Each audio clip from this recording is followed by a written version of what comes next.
قرآن کریم کے اندر اللہ تبارک و تعالی نے ارشاد فرمایا، وَاصْبِرْ نَفْسَكَ مَعَ الَّذِينَ يَدْعُونَ رَبَّهُمْ بِالْغَدَاةِ وَالْعَشِيِّ يُرِيدُونَ وَجْهَهُ وَلَا تَعْدُ عَيْنَاكَ عَنْهُمْ۔ اس آیت میں حضور اکرم صلی اللہ علیہ وسلم کو خطاب کیا جا رہا ہے کہ اپنے آپ کو ان لوگوں کے ساتھ روکے رکھیں جو صبح و شام اپنے پروردگار کی عبادت محض اس کی رضا جوئی کے لیے کرتے ہیں،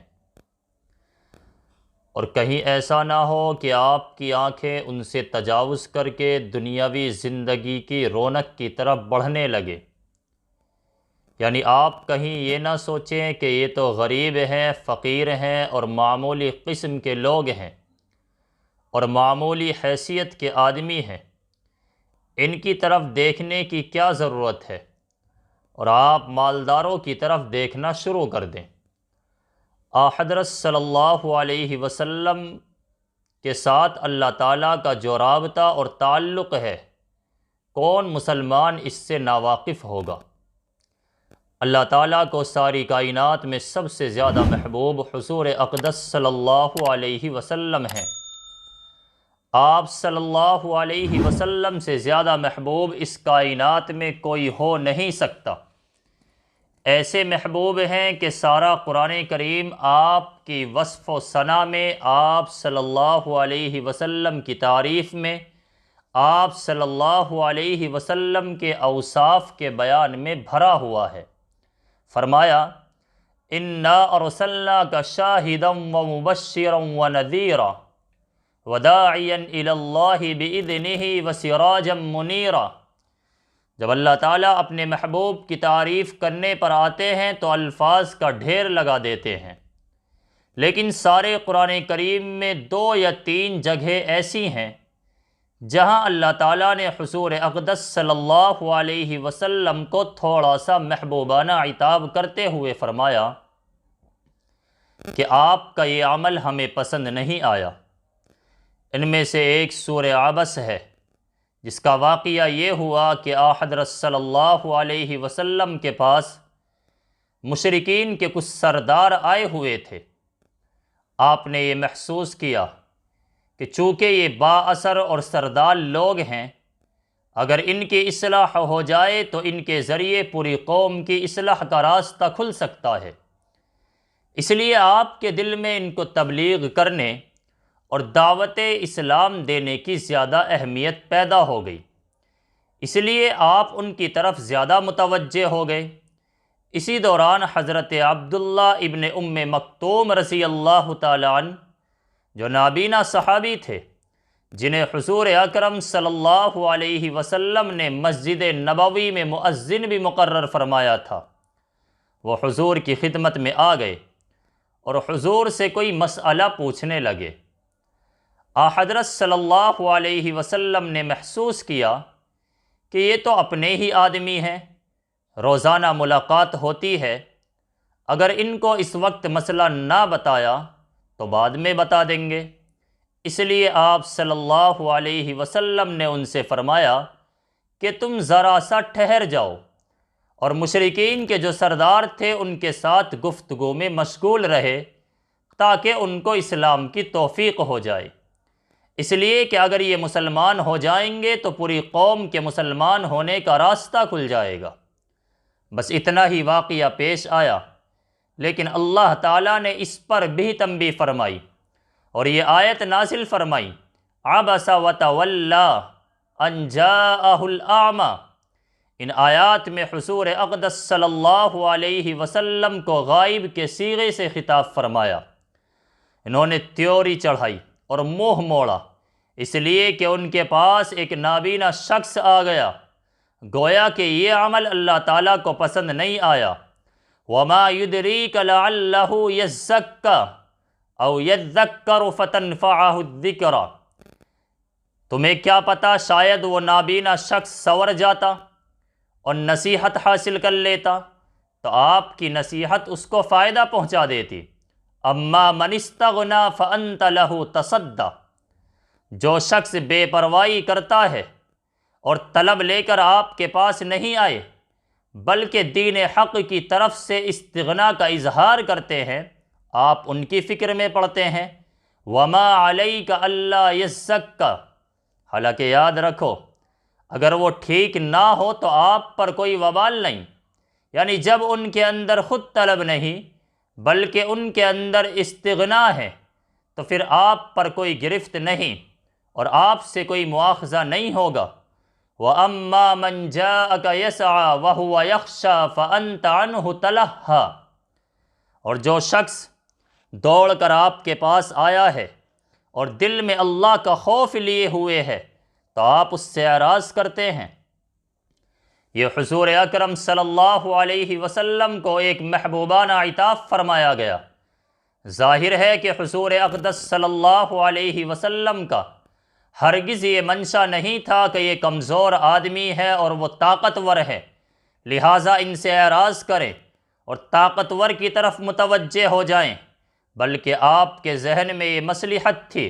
کہ یہ تو اپنا آدمی ہے، ان سے تو بعد میں بھی بات ہو سکتی ہے،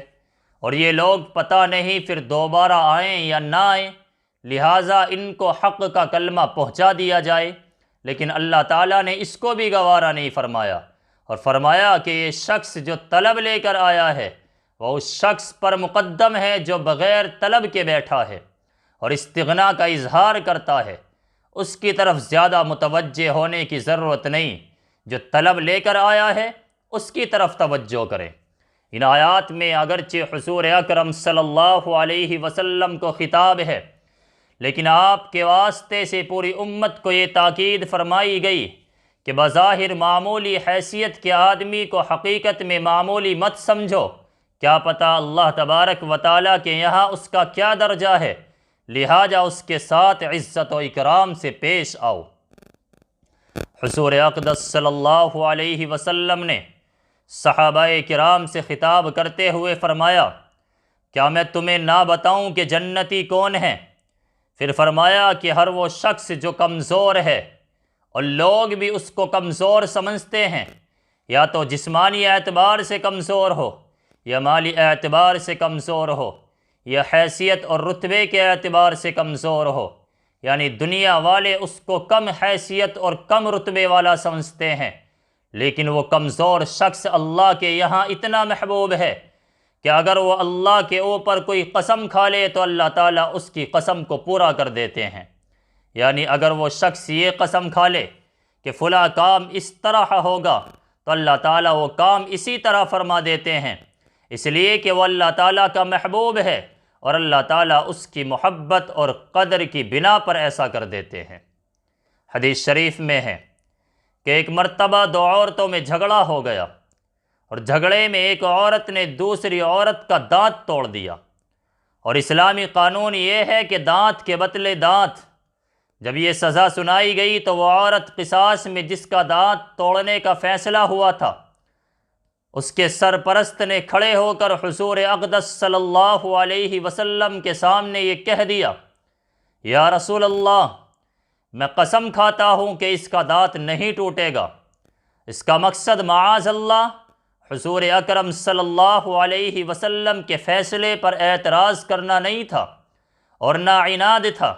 بلکہ اللہ تعالیٰ پر بھروسہ کر کے اس نے کہا کہ حالات ایسے پیدا ہو جائیں گے کہ انشاءاللہ اس کا دانت نہیں ٹوٹے گا۔ چونکہ اس کا جذبہ معاندانہ نہیں تھا اور نہ آپ کے فیصلے پر اعتراض مقصود تھا، اس لیے آپ نے اس کی بات کا برا نہیں مانا۔ جہاں اسلام میں یہ قاعدہ ہے کہ دانت کے بدلے دانت، آنکھ کے بدلے آنکھ، وہاں اسلام نے یہ بھی رکھا ہے کہ اگر ورثہ معاف کر دیں یا صاحب حق معاف کر دے تو پھر قصاص ساقط ہو جاتا ہے اور پھر بدلہ لینے کی ضرورت نہیں رہتی۔ اللہ کا کرنا یہ ہوا کہ جس عورت کا دانت ٹوٹا تھا اس کے دل میں بات آ گئی اور اس نے کہا کہ میں معاف کرتی ہوں اور اس کا دانت نہیں توڑوانا چاہتی، چنانچہ اس کے معاف کرنے سے قصاص ختم ہو گیا۔ اس وقت حضور اقدس صلی اللہ علیہ وسلم نے ارشاد فرمایا کہ بعض لوگ اللہ کے یہاں بڑے محبوب ہوتے ہیں اور ظاہری حالت ان کی یہ ہوتی ہے کہ ان کے بال پراگندہ، دیکھنے میں کمزور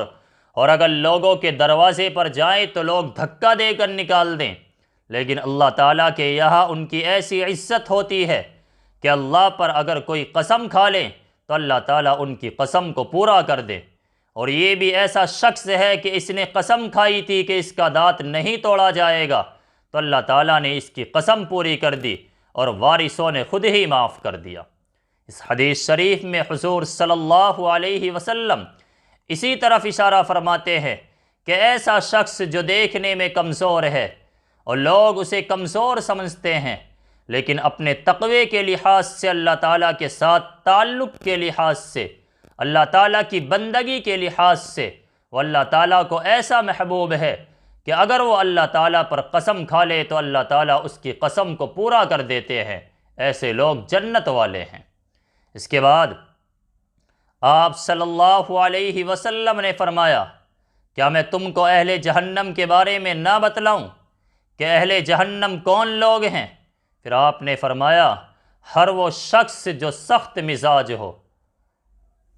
درست مزاج اور کھردار آدمی، جو بات کرے تو لٹھ مارے اور بات کرتے وقت نرمی سے بات نہ کرے، سختی سے بات کرے، غصے سے بات کرے اور دوسروں کو حقیر سمجھے، ایسے شخص کو عتل کہا جاتا ہے۔ اور دوسرا لفظ جو اس حدیث کے اندر بیان فرمایا، جوازن، اس کے معنی ہے نک چڑھا، جس کی پیشانی پر ہر وقت بل پڑے رہتے ہوں اور معمولی قسم کے آدمی سے بات کرنے کو تیار نہیں، اور کمزور اور کم حیثیت اور کم رتبہ آدمی سے بات کرنے میں اپنی توہین سمجھتا ہو اور ہر وقت اکڑتا ہو، شیخی باز ہو۔ تیسرا لفظ جو اس حدیث کے اندر بیان فرمایا، مستکبرن، جو تکبر کرنے والا ہو اور اپنے کو بڑا سمجھنے والا ہو اور دوسروں کو چھوٹا سمجھنے والا ہو، ان صفات والوں کے بارے میں فرمایا کہ جہنم والے ہیں۔ اس حدیث شریف سے اس طرح اشارہ فرما دیا کہ غریب اور مسکین لوگوں کو کم حیثیت اور کم رتبہ سمجھ کر ان کی حقارت دل میں مت لاؤ، اس لیے کہ اللہ تبارک و تعالیٰ کے یہاں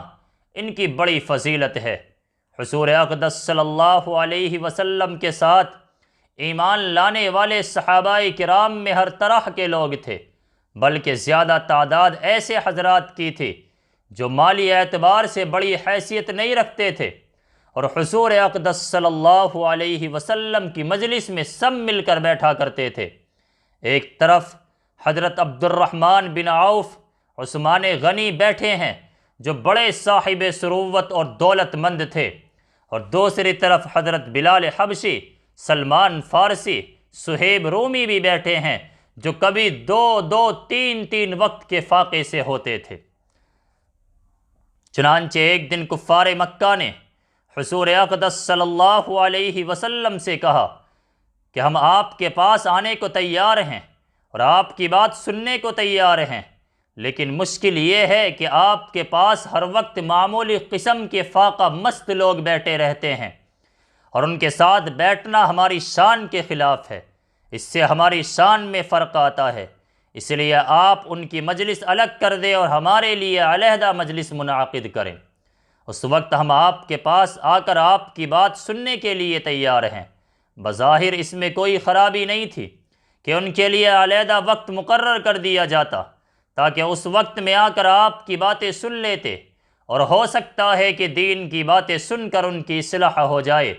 ہم جیسا کوئی ہوتا تو ان کی بات مان بھی لیتا، لیکن بات اصول کی تھی، اس لیے فوراً قرآن کریم کی آیت نازل ہوئی،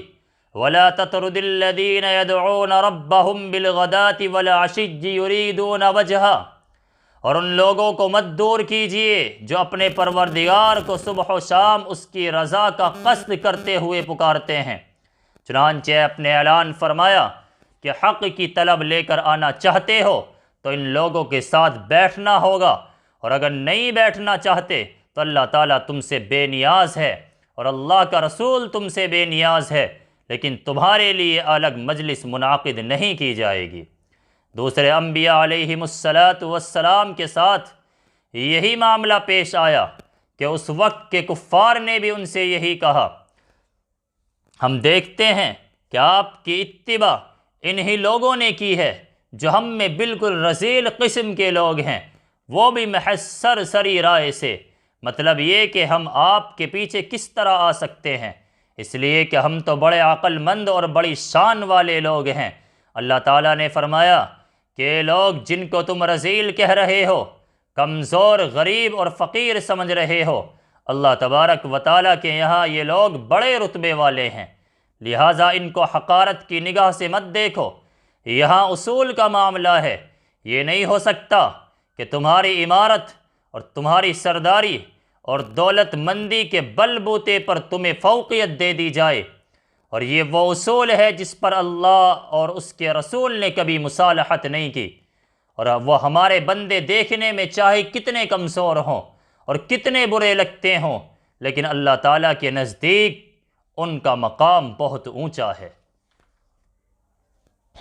آج قدریں بدل گئیں، تصورات بدل گئے۔ اب دنیا کے اندر جو باوقات ہے، اونچے مقام اور منصب والا ہے، روپیے پیسے والا ہے، تو اس کی عزت بھی ہے، اس کا اکرام بھی ہے، اس کی طرف توجہ بھی ہے، اور جو شخص دنیاوی اعتبار سے کمزور ہے، اس کی عزت دل میں نہیں، اس کی طرف توجہ نہیں، اس کے ساتھ حقارت کا معاملہ کیا جاتا ہے۔ یاد رکھیے، اس کا دین سے کوئی تعلق نہیں۔ بعض اوقات ہم زبان سے تو کہہ دیتے ہیں ان اکرمکم عند اللہ اتقاکم، جو شخص جتنا متقی ہے اتنا ہی وہ اللہ کے نزدیک مکرم اور معزز ہے، لیکن عملاً ہمارا ان کے ساتھ برتاؤ کیسا ہے؟ تمہارے گھر میں جو نوکر کام کر رہے ہیں یا تمہارے پاس جو فقیر لوگ آتے ہیں، ان کے ساتھ کس طرح بات کرتے ہو؟ ان کا دل ٹھنڈا کرتے ہو یا ان کی تحقیر کرتے ہو؟ کیا ان احادیث پر عمل کرتے ہو؟ اللہ تعالیٰ محفوظ رکھے، ان کے ساتھ حقارت آمیز معاملہ کرنا بڑی خطرناک بات ہے۔ اللہ تعالیٰ ہم کو اس سے محفوظ رکھے۔